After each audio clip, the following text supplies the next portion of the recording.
Stop, do not move, do not scroll. Look around you right now. Is there someone in your life, a rival, a boss, a fake friend, or a silent competitor, who is actively working to bring you down? You feel the pressure, don't you? You feel the eyes on your back. You feel the subtle disrespect in their tone. Your instinct, the instinct of every animal in the wild, is to fight back. You want to expose them. You want to scream your truth. You want to argue, defend your honor, and prove them wrong. If you do that, you have already lost. You are playing the game exactly how they want you to play it. You are reacting. And in the world of high strategy, the reactor is always the victim. The soldier who charges screaming across the battlefield is the first to die. The loudest person in the room is rarely the most dangerous. They are simply the biggest target. True destruction, the kind that leaves your enemy ruined with absolutely no idea who struck the blow, requires the discipline of a ghost. It requires you to assassinate their influence without ever lifting a finger in anger. Niccolo Machiavelli, the father of dark strategy, whispered a secret to the princes of Florence that the modern world has forgotten. Never attempt to win by force what can be won by deception. We are not here to talk about petty revenge. We are not here to talk about winning an argument. We are talking about total strategic neutralization. We are dismantling the belief that power requires noise. We are entering the realm of psychological warfare where your greatest weapon is your enemy's ignorance. This is the art of the invisible war, and the first step is the masquerade. Here is how you disappear before you strike. You must first learn the law of radical concealment. Most people destroy themselves because they cannot keep their mouths shut. When you are attacked, your biology betrays you, your heart rate spikes, your adrenaline floods, and your primitive brain screams for validation. You explain yourself, you defend your actions, you tell them what you are planning to do next. In the game of power, information is ammunition. Every time you explain yourself to an enemy, every time you reveal your anger, and every time you announce your plans, you are handing them the exact coordinates of your location. You are giving them a target. To destroy an enemy without them knowing, you must first become a void. You must become a black hole of information. When they provoke you, you do not react. When they slander you, you do not correct them publicly. You offer them nothing but silence and a polite, unreadable smile. Why does this work? Because silence terrifies the human mind. The human brain is a pattern-matching machine. It craves feedback. When you deny your enemy a reaction, you force them to project their own insecurities onto you. They start to wonder what you know. They start to wonder why you aren't fighting back. They start to wonder if you are planning something. Paranoia is a slow-acting poison. By doing nothing visible, you plant the seed of madness in their mind. Consider the court of Emperor Tiberius in ancient Rome. There was a senator named Sejanus who sought to destroy the emperor. Sejanus was loud, ambitious, and bragged of his influence. Tiberius, suspecting the betrayal, did not confront him. He did not arrest him. Instead, Tiberius retreated to the island of Capri. He became a void. He sent vague, contradictory letters to the Senate. Sometimes he praised Sejanus, sometimes he ignored him entirely. Sejanus was baffled. He couldn't read the emperor's intent. The silence drove him into a frenzy of anxiety. He grew reckless, trying to force a reaction. He overextended his hand. Because Tiberius became a void, Sejanus walked blindly into a trap of his own making. When the order for execution finally came, it was a whisper, not a shout. Sejanus was dead before he heard the blade. You must adopt this stillness. When they expect a fight, give them fog. Type this in the comments to seal your intent. I move in silence. I am the void they cannot read. And if you haven't subscribed, kindly press the subscribe button and like the video. Once you are silent, you must also be underestimated. This is the strategy of calculated incompetence. There is a fatal arrogance in your enemies. They believe they are smarter than you. They believe they are faster, more talented, and more deserving than you. Do not correct them. In fact, feed that belief until they choke on it. If your enemy perceives you as a threat, their guard goes up. They will scrutinize your every move. They will block your path. They will hide their secrets. But if they perceive you as harmless, slow, or beneath them, They become careless. They will speak freely around you. They will leave confidential documents on their desk. They will reveal their weaknesses because they do not respect you enough to hide them. You must wear the mask of mediocrity, hide your intelligence, hide your ambition. If you are smarter than your boss, never let it show. If you are more talented than your rival, let them take the spotlight while you sharpen your knife in the dark. As Machiavelli noted, it is doubly pleasurable to deceive the deceiver. By playing the fool, you become invisible to their radar. You are merely background noise until you become the signal that ends them. Let's look at the rise of Claudius, the Roman emperor. For most of his life, his family, the dangerous, murderous Julio-Claudian dynasty, thought he was an idiot. He stammered, he limped, he exaggerated his clumsiness. His nephew, the psychotic Emperor Caligula, kept him alive only as a court jester to mock. But Claudius was not an idiot. He was a historian. He was a brilliant scholar. He saw that intelligence was a death sentence in that family, so he played the fool perfectly. While the strong, the beautiful, and the ambitious were murdered by Caligula because they were perceived as threats, Claudius survived. He was invisible because he was dismissed. When Caligula was assassinated, the Praetorian Guard looked for a survivor to make emperor. They found the idiot Claudius. He took the throne and became one of Rome's most effective rulers, destroying his enemies who never saw him coming because they were too busy laughing at him. Be the fool they laugh at, so you can be the master who decides their fate. Type this in the comments: I hide my power to preserve my power.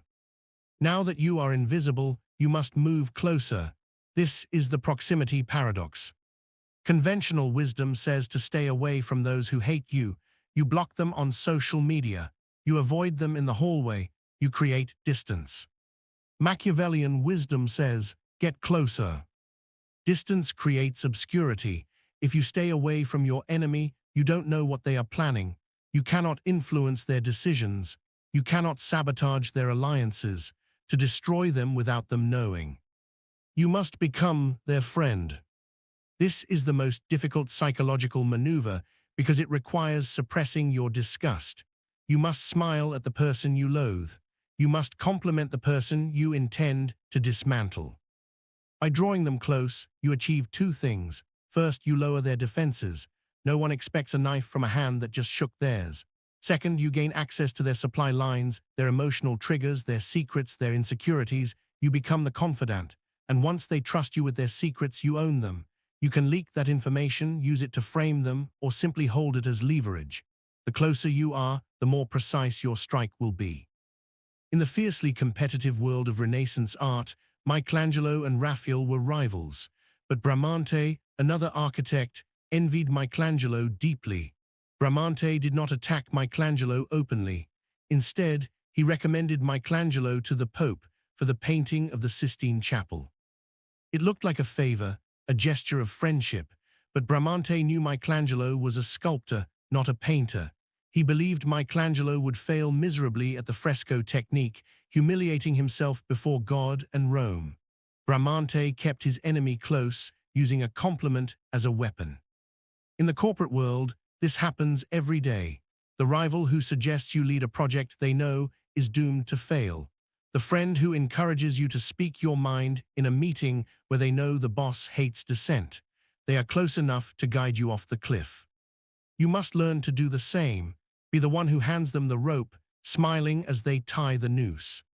Type this in the comments: I keep my friends close and my enemies within striking distance. Finally, you must use their own strength against them. You must hold up the mirror of narcissism. Every enemy has a fatal flaw, their ego.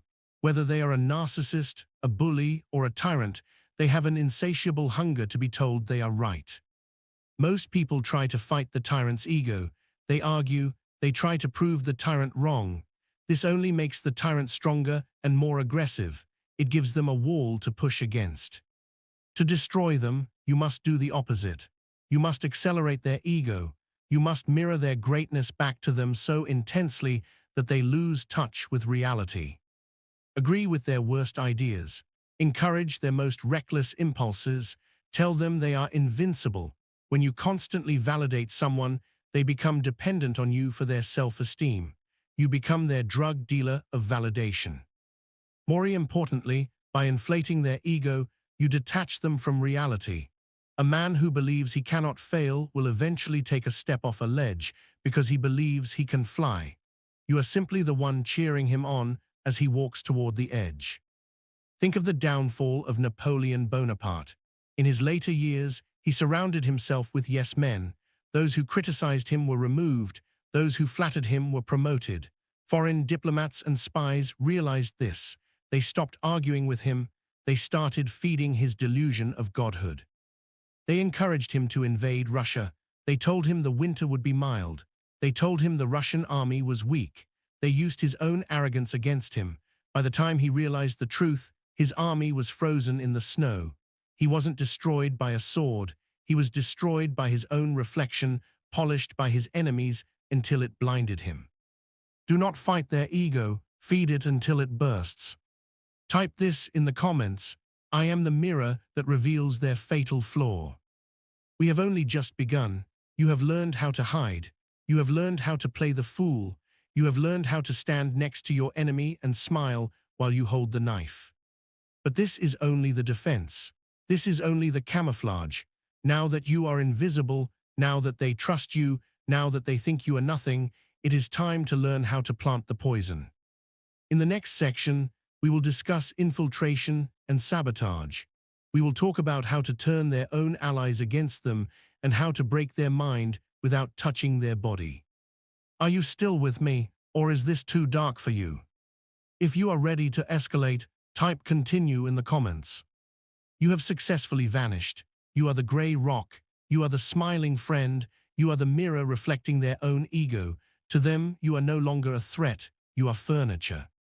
Now, the real work begins. Section 1 was about defense. It was about survival. Section 2 is about infection. Most people think of warfare as a frontal assault, cannons firing, swords clashing, shouting matches in the boardroom. But the most devastating viruses do not knock on the door and ask to be let in. They slip in quietly, disguised as healthy cells, and they rewrite the DNA of the host from the inside.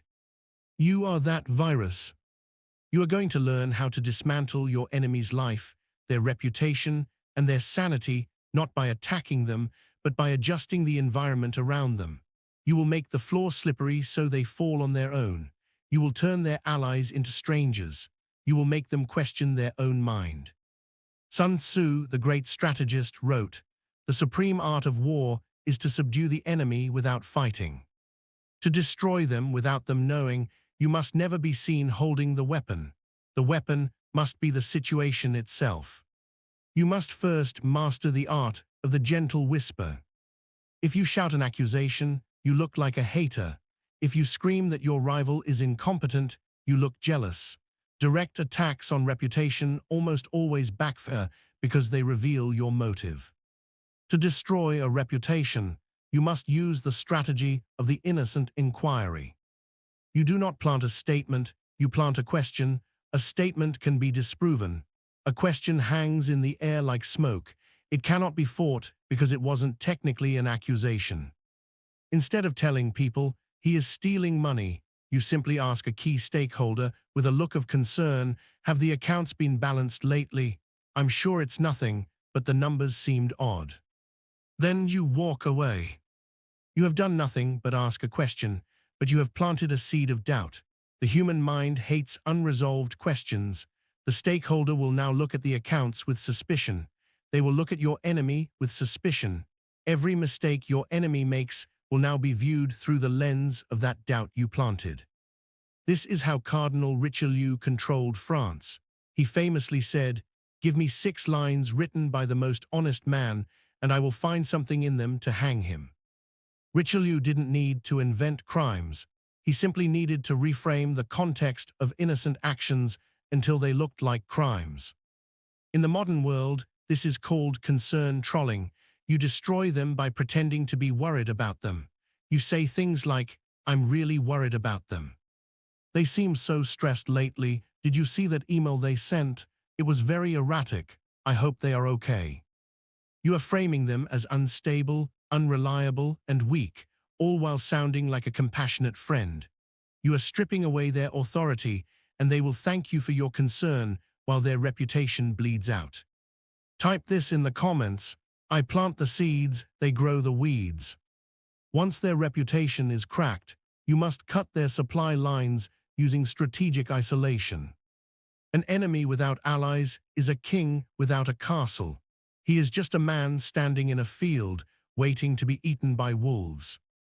Your enemy derives their power from their network, their supporters, their boss, their spouse, their best friend. To destroy them, you must sever these connections, but you cannot do it by badmouthing the enemy to their allies. That violates the law of concealment. Instead, you must use the tactic of triangulation. You create friction between your enemy and their support system by carrying messages that are technically true but emotionally manipulative. Let's look at the downfall of the Roman triumvirate. Mark Antony and Octavian were allies. They ruled Rome together, but Octavian wanted total power. He didn't attack Antony immediately. Instead, he systematically isolated Antony from the Roman people. When Antony fell in love with Cleopatra in Egypt, Octavian didn't declare war.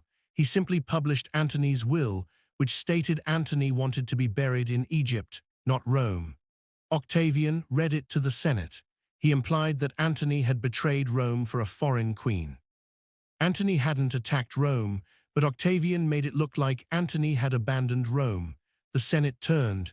The people turned. Antony was isolated. When the war finally came, Antony had no support left. In your life, if you want to destroy a rival at work, you do not attack the rival. You find the person who protects them, their boss or mentor, and you slowly show that mentor that the rival does not respect them. You might say, it's funny, my rival was just saying how they think your methods are a bit outdated. I defended you, of course, but they seem to think they know better. You position yourself as the defender of the ally while painting the enemy as the traitor. Once the mentor withdraws their protection, the enemy is vulnerable, and when they fall, no one will be there to catch them. Type this in the comments: I sever the roots to topple the tree. Sometimes the best way to destroy an enemy is not to outsmart them, but to slow them down until they go insane. You must use weaponized bureaucracy. During World War II, the CIA's predecessor created a classified document called the Simple Sabotage Field Manual. It was a guide for ordinary citizens in enemy territory to destroy organizations from the inside without getting caught. The instructions were not about bombs or guns, they were about malicious compliance.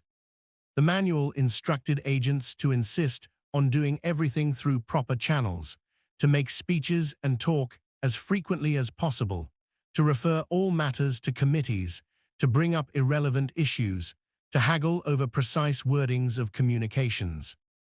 Do you recognize this? This is how you destroy a micromanager or a toxic boss. You do not rebel. You comply so hard that the system breaks. If your enemy wants a report, give them a 500-page report. Include every single detail. Overload them with information. Ask for permission for every tiny decision. Copy them on every single email. You are creating a denial-of-service attack on their brain. You are filling their world with so much noise and red tape that they cannot function. They will become exhausted. They will miss deadlines because they are too busy reading your pointless emails. They will snap at you in frustration. And when they snap, you look like the hard-working employee who was just trying to be thorough. You say, "I was just doing what you asked, sir." You are grinding their gears with sand, all while smiling and saluting. Type this in the comments: I am the sand in their gears. This next tool is the darkest in the kit. Use it with extreme caution. It is the gaslight maneuver. The ultimate destruction of an enemy is not physical, it is psychological. If you can make your enemy doubt their own perceptions, their own memory, and their own sanity, they will destroy themselves. In a strategic context, this means subtly altering the environment and denying the change. If you are in a meeting and your enemy makes a point, look confused. You say, wait, didn't you say the exact opposite last week? I could have sworn you did. Does anyone else remember that? Even if no one remembers, the doubt is planted. Your enemy pauses, they search their memory, they stumble. If you are dealing with a toxic partner or rival, you move their things slightly. You forget conversations ever happened. You say, we never scheduled that meeting, you must have imagined it. When they get angry, you remain calm. You ask, why are you getting so emotional? It's not a big deal, you seem really unstable lately. The goal is to shift the focus from facts to their reaction. By staying calm while they panic, you become the authority on reality. They start to look to you to tell them what is real. Once they trust your reality more than their own, they are not just defeated, they are owned. Type this in the comments, I control the narrative, they lose the plot. Finally, you must learn to give the poisoned gift. The Greeks did not conquer Troy with a siege, they conquered it with a gift. There is no weapon more effective than a gift that your enemy wants, but which contains the seeds of their destruction. In the corporate world, this is called the glass cliff. It is when you recommend your enemy for a promotion to a project that you know is impossible to solve. You say, I think they are the perfect person to lead this new initiative. They have so much energy.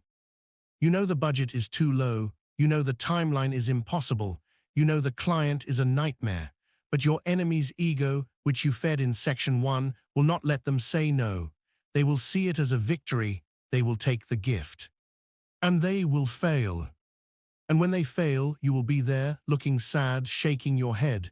You say, it's a shame, I really thought they could handle it, I guess I was wrong about them. You look like a supportive team player who gave them a chance. They look like an incompetent failure. You handed them the grenade, and they pulled the pin themselves because they thought it was a gold nugget. Type this in the comments, I offer the crown that weighs them down. We are deep in the trenches now. You have isolated them. You have questioned their sanity. You have bogged them down in bureaucracy. You have handed them the poison chalice. They are stumbling. They are confused. They are looking for a way out. But we do not let them out. Now that the trap is set and the enemy is weak, we must discuss the final phase. We must discuss the execution. Most people hesitate at the final moment. They feel pity, they back off, and the enemy recovers to kill them later. You cannot afford pity. In the next section, we will discuss the kill. We will talk about how to deliver the final blow so cleanly that they never recover, and how to walk away with your hands completely clean. The end is near. If you have the will to finish what you started, type continue in the comments. The trap is set, the enemy is isolated, they are confused, paranoid, and weighed down by the gifts you have given them. They are standing on the edge of the cliff, wobbling. This is the moment where most people fail. This is the moment where your conscience kicks in. You see them suffering, you feel a pang of guilt, you think, maybe they've learned their lesson, maybe I should back off. If you back off now, you have dug your own grave. A wounded enemy is the most dangerous animal on earth. If you leave them alive, if you leave them with a shred of dignity or power, they will recover, and they will come for you with a rage you cannot imagine. Machiavelli was very clear on this. Men ought either to be well treated or crushed, because they can avenge themselves of lighter injuries, of more serious ones they cannot. If you strike, the injury must be so severe that they can never take revenge. You must not just defeat them, you must end them. But, and this is the golden rule of the invisible war, you must never be seen holding the knife. This is section 3, the execution. Here is how you deliver the fatal blow while keeping your hands perfectly clean. First, you must obey the law of the cat's paw. There is an old fable about a monkey and a cat. The monkey wants to eat chestnuts roasting in a fire, but he doesn't want to burn his hand. So he grabs the cat and uses the cat's paw to rake the nuts out of the fire. The cat gets burned. The monkey gets the nuts. You must be the monkey. Never deliver the final blow yourself. If you fire the bullet, the smoke is on your hands. Instead, use a tool, use a third party, use the bureaucracy you weaponized in Section 2. If your enemy needs to be reported for the misconduct you helped uncover, do not report them yourself. Leak the information to their other rival, the one who is loud and aggressive. Let that person file the complaint. Let that person be the face of the attack. The loud rival gets the blame for snitching. Your enemy gets destroyed. And you are the sympathetic friend standing on the sidelines, saying, "I can't believe they did that to you." In history, the wisest kings rarely signed death warrants publicly. They had ministers do it. They had accidents happen. By using a proxy, you maintain your mask of innocence. You preserve your reputation while destroying theirs. Type this in the comments: I do not touch the fire, I let others burn. Next, you must execute the rug pull. For months, you have been the false friend. You have supported them. You have validated their ego. They have come to lean on you. They trust you. Now you use that trust to kill them. Wait for the moment of maximum pressure, the day of the big presentation, the hour of the critical vote, the moment they are most vulnerable. They will look to you for the support you have always given. And you will simply step away. You don't push them, you just stop holding them up. If you promise to back them in a meeting, simply don't show up. You say, "I had a family emergency." If they are relying on your data for a project, send it 5 minutes too late or with a critical error that you simply overlooked. Because they were leaning on you, your sudden absence will cause them to collapse. It is simple physics, and because it looks like an accident or a mistake or bad timing, they cannot blame you. They will blame themselves. They will think they failed. This is how Talleyrand survived the fall of Napoleon. He supported the emperor until the exact moment the tide turned. Then he stepped aside and let gravity do the rest. He didn't stab Napoleon. He just let him fall. Type this in the comments: I am the support that vanishes. To ensure they cannot escape, you must use the double bind. In chess, a fork is when you move a piece so that it attacks two of your opponent's pieces simultaneously. They can save one, but they must lose the other. No matter what they do, they lose. This is the ultimate checkmate in psychological warfare. You must maneuver your enemy into a position where every choice is a bad choice. Let's say you have cornered a toxic boss. Option A is that they admit they made a mistake on the project, which destroys their ego and reputation. Option B is that they lie and cover it up, which leaves a paper trail you can expose later. If they admit it, they lose. If they lie, they lose later.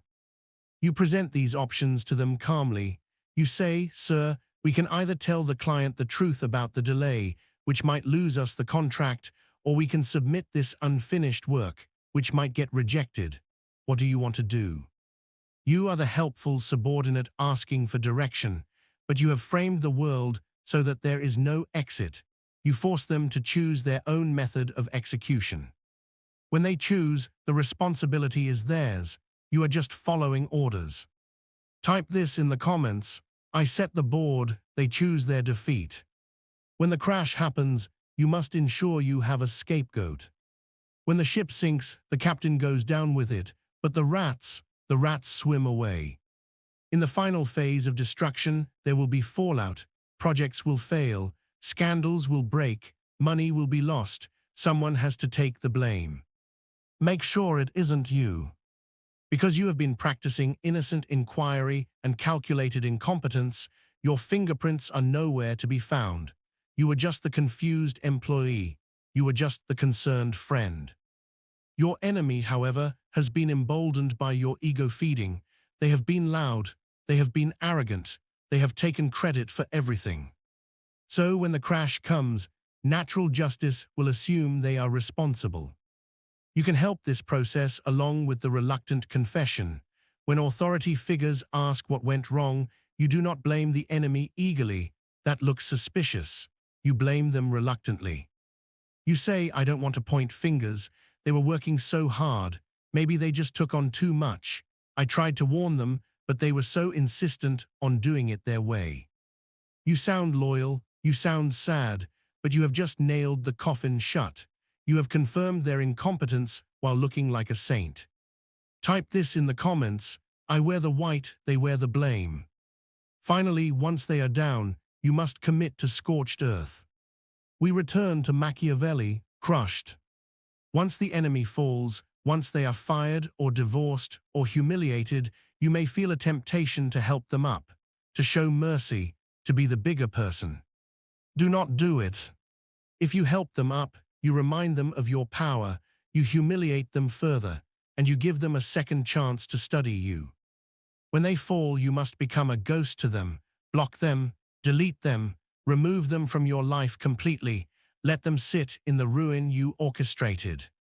In ancient Rome, when a traitor was executed, they sometimes declared damnatio memoriae, condemnation of memory.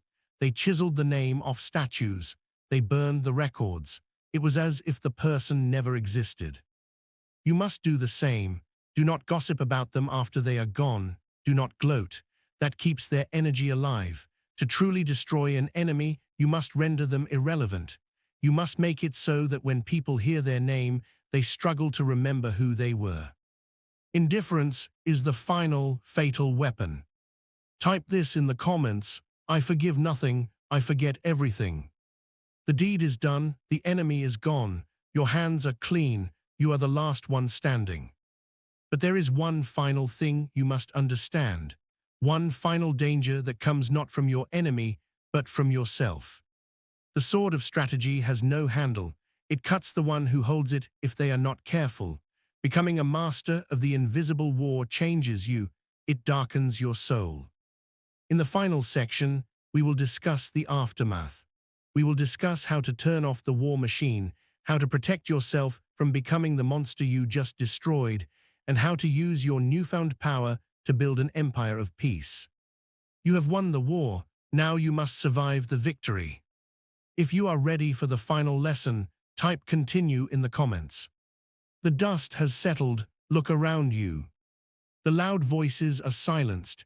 The saboteurs are gone. The path before you is clear. You have won. But now you face the most dangerous enemy of all. You face the reflection in the mirror. Friedrich Nietzsche warned us, he who fights with monsters should look to it that he himself does not become a monster.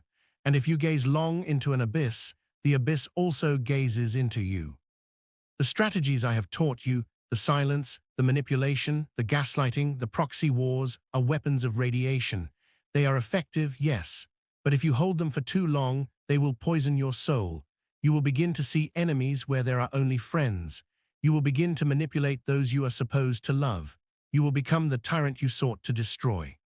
To be a true master of strategy is not just knowing how to start a war. It is knowing how to end one. This is the final lesson. This is how you survive your own victory. You must first learn the law of the sheathed blade. There is an addiction to power. Once you realize how easy it is to manipulate people, you will want to do it all the time. You will want to gaslight your spouse. You will want to triangulate your family members to get your way at dinner. Do not do this. If you use these dark arts in your private life, you will end up alone. You must learn to compartmentalize. You must have a war mode and a peace mode. When the threat is neutralized, you must sheath the blade. You must return to being human. Vulnerability is fatal in war, but it is essential in love. If you cannot switch it off, you are not a strategist, you are a sociopath. Look at the Roman legend of Cincinnatus. He was a farmer. When Rome was invaded, the Senate made him dictator, giving him absolute, terrifying power. He took command, destroyed the enemy, and saved Rome in 15 days. He could have stayed dictator forever. He could have ruled the world. Instead, he resigned his commission. He returned to his farm. He went back to his plow. He knew that a sword that is always drawn eventually dulls or cuts the hand that holds it. Be Cincinnatus. When the war is done, go back to the plow. Type this in the comments: I rule the war, but I do not let the war rule me. Next, you must cultivate an aura of danger. You do not need to fight every day. In fact, if you are fighting every day, you are doing it wrong. The ultimate goal of destroying your enemies is to reach a point where no one dares to be your enemy. People should know that you are kind, professional, and generous, but they should also sense, deep down, that crossing you is a mistake. They don't need to know how you destroyed your previous rival. They just need to know that he is gone and you are still here. Uncertainty creates respect. A lion does not need to roar constantly to be the king of the jungle. It just needs to walk through the grass. Its presence is the threat. Genghis Khan was known for his brutality, but also for his strict laws. In his empire, it was said that a virgin carrying a sack of gold could walk from one end of the empire to the other unharmed. Why? Not because there were police on every corner, but because the fear of the Khan's retribution was absolute. He didn't have to kill criminals every day. The memory of what he did to his enemies was enough to keep the peace for a generation. Build a reputation so strong that you never have to raise your voice again. Type this in the comments: my peace is protected by my capability for havoc. Finally, you must undergo the transformation. Destruction is easy. Any fool with a match can burn down a barn, but building is hard. You have cleared the field of weeds. You have removed the obstacles. Now, what will you plant? If you spend your whole life destroying enemies, you will leave behind nothing but ash. The purpose of power is creation. The purpose of clearing the path is to walk it. Use the energy you used to save on fighting to build your business, your body, your family, your legacy. The greatest revenge against an enemy is not their destruction. It is your massive, undeniable success. Let them rot in the shadows while you stand in the sun. Consider Augustus Caesar.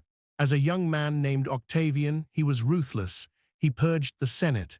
He hunted down Mark Antony. He authorized thousands of executions. He was a monster of strategy. But once he won, he became Augustus. He built roads. He commissioned art. He established the Pax Romana, the Roman peace. He transformed from a warlord into the father of the country. He realized that the war was just a necessary evil to reach the point where he could build something that would last 2,000 years. Stop looking at the rubble. Start laying the bricks. Type this in the comments: I destroy obstacles to build my legacy. We have traveled a dark road together. First, you learned the masquerade. You learned how to become the void, the gray rock, and the false friend. You learned that silence is your shield. Second, you learned the sabotage. You learned how to use concern to destroy reputation, how to isolate your prey, and how to weaponize bureaucracy. Third, you learned the execution. You learned how to let them fall, how to use proxies, and how to deliver the clean kill. And now you have learned the aftermath. You have learned how to return to peace and build an empire on the ground you conquered. You now possess the keys to the invisible war. Most people will watch this video and do nothing. They will continue to be victims. They will continue to whine when the world is unfair.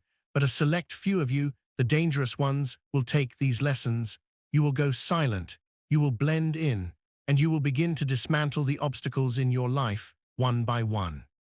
Do not use this knowledge for evil, but do not hesitate to use it for survival.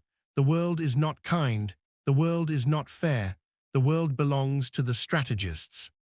If you are one of them, I want you to leave one final mark on this video. Subscribe to the channel. Like this video to save it to your library. You will need to review it before you make your next move. And finally, type this declaration in the comments to prove you made it to the end. I am the strategist.